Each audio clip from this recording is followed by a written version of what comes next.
So let's take a closer look at this equation. So we've got the modulus of z plus 3 equals 2 times the modulus of z minus I. So at first, it might look a bit abstract and tricky, but it's actually describing something quite neat, as we'll see. So just to point out, we're working in the complex plane. So z is obviously representing a complex number, which is x plus iy. So you can think of it as a point xy, just like in the Cartesian plane, but we're in complex land where x is the real component of the complex number and y is the imaginary component of the complex number. So if we just look at each part piece by piece, if we look at z, the modulus of z plus 3, so this is the modulus or the distance from z to the number -3 on the complex plane. So you might be wondering, why does +3 mean the point -3?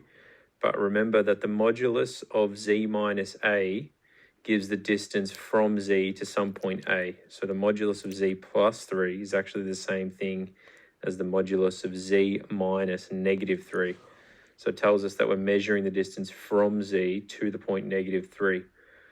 And so in the same way, z minus I is the distance from z to the point I, which sort of in our Cartesian equivalent is at the point 0, 1. So now the equation, when we put it all together, is telling us something quite specific.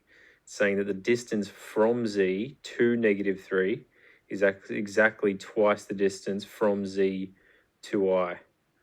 So it's a geometric condition. So if we look at all the points z that satisfy that ratio of distances, then we call that set of points the locus.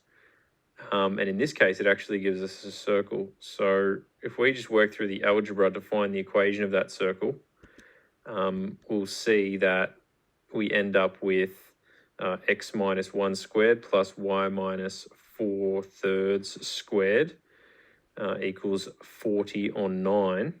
And so this tells us, if you've looked at circles before, that we have a circle centered at the point 1 4/3 with a radius of root 40 on 3 when we take the square root of the right-hand side here, of the left-hand side rather.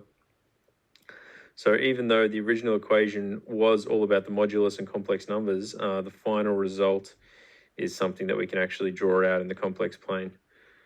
So let's just put to the test the geometric meaning of the original equation. So if you take a specific point on the circle, could pick any point, but let's pick the point at the very top, directly above the center.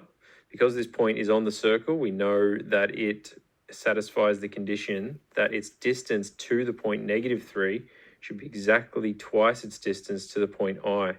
So if we draw those distances in, we see that the green dashed line is double the red dashed line.